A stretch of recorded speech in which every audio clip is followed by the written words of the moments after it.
জীবনে এমন অনেক টাইম আসে যখন হাতে কোনো কাজ থাকে না, আবার জীবনে এমন টাইমও আসে যখন হাতে অনেক কাজ থাকে কিন্তু পর্যাপ্ত পরিমাণ টাইম থাকে না।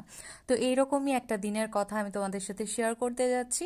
আসসালামু আলাইকুম, আমি মহিমা জাহান। আমি আজকে তোমাদের সাথে একটা ব্লগ শেয়ার করব।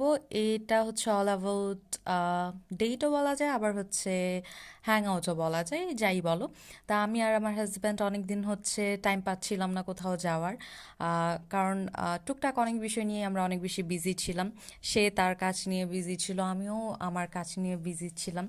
তাই আমরা দুজনেই টাইম করে উঠতে পারছিলাম না যে কোথাও যাব।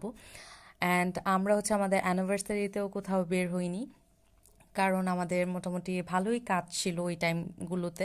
তাই আমরা ওই রকমভাবে আমাদের 3 years anniversary, marriage anniversary celebrate করতে পারিনি।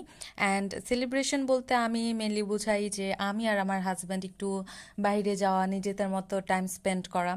আমার কাছে ওরকম গ্যাদারিং পছন্দ না। আমার মনে হয় যখন আমরা আমাদের টাইম কাটাচ্ছি তখন সেটা শুধুমাত্র আমাদের টাইমই থাকবে, সেটার মধ্যে অন্য কোনো মানুষ না আসলে আমার কাছে সেটা বেটার লাগে। অ্যান্ড আমার হাজব্যান্ডও কাইন্ড অফ এরকমই। তো আমি আর আমার হাজব্যান্ড যেহেতু অ্যানিভার্সারির টাইমেও কোথাও আমরা বাইরে যাইনি, কোনো সেলিব্রেশন হয়নি, তাই ভাবলাম যে আমরা একটু বের হই।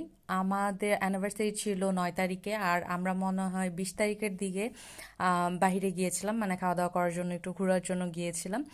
তো অনেক দিন পরেই বের হয়েছি, কারণ এতদিন অনেক বেশি কাজ ছিল, আর সত্যিই অনেক বেশি কাজ ছিল, যে কারণে ওকে আর বলার মতো আমি সাহস পাইনি যে চলো বাহিরে যাই, কারণ আমি দেখতেই পাচ্ছিলাম যে অনেক বেশি কাজ, অনেক বেশি ঝামেলা। তো এগুলোর ভিতরে অ্যাকচুয়ালি তাকে বলার মতো ইচ্ছাও ছিল না, এবং আমি জানতাম যে বললেও সে যাবে না। তো আমরা একটু ফ্রি হয়ে সব কিছু ঠিকঠাক করে গুছিয়ে আমরা চলে গেলাম রাস্টেক লাউঞ্জে। আমি ঘোরাঘুরি করতে অনেক বেশি পছন্দ করি, যে কোনো সময় যদি আমাকে বলে যে ঘুরতে যাবা নাকি, তাহলে আমি রেডি হয়ে যাই সাথে সাথে যে হ্যাঁ যাব। কিন্তু একটা সমস্যা আমি একদমই ট্রাভেল করতে পারি না, আমি অল্প একটু ট্রাভেল করলেই অসুস্থ হয়ে যাই। তো আমি খুব বেশি দূরে ওইভাবে যেতে পারি না, খুব প্লটিং করা না থাকলে আমি যেতে পারি না, সত্যি কথা যেটা। তো আমরা কাছেই গিয়েছিলাম, জয়দেবপুর একদমই কাছে বলা যায়। জয়দেবপুর তো মোটামুটি প্রত্যেক দিনই যাওয়া হয়, যেহেতু আমার ভার্সিটি ওইদিকে। তো আমরা ওইখানেই গেলাম। আমাদের টুকটাক একটু কাজও ছিল, এই কাজটার জন্যও যাই। অ্যান্ড তারপর ভাবলাম যে আমরা যেহেতু বের হব, অল্প একটু কাজ ওইটুকু করে আমরা একবারে খাওয়া দাওয়া করে একটু ঘোরাঘুরি করে তারপর বাসায় আসব।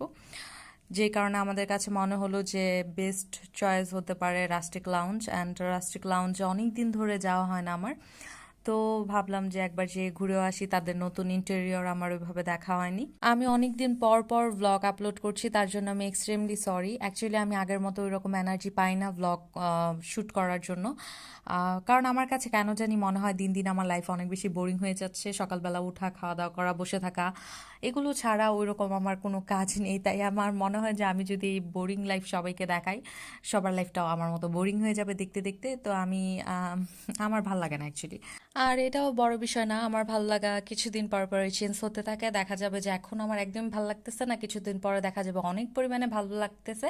অ্যান্ড আমি অনেক ডেডিকেশন নিয়ে কাজ করতেছি, দেখা যাচ্ছে একটা না 10-12 দিন আমি ব্লগ আপলোড করব, তারপর আবার 2-3 মাস চিল মারবো। সো এটা কোনো ব্যাপার না, আমি একটু হেয়ালিপনা করি। আসলে নিজের জিন্দিগি নিয়ে হেয়ালিপনা করা যায়, অন্য কারোর জিন্দিগি নিয়ে তো করা যায় না।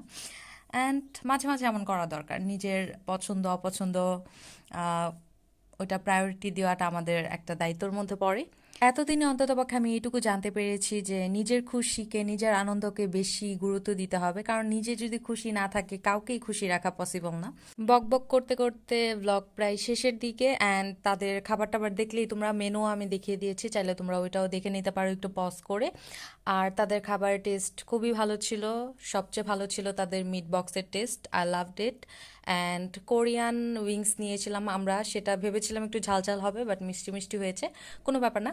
তো এটাই ছিল আজকে আমার ছোট্ট একটা ভিডিও, আশা করি তোমাদের কাছে ভালো লেগেছে। যদি ভালো লেগে থাকে তাহলে আমার এই এফবি পেজটা লাইক ফলো করতে ভুলো না। আজকে এই পর্যন্ত, দেখা হবে অন্য ভিডিওতে। আল্লাহ হাফেজ।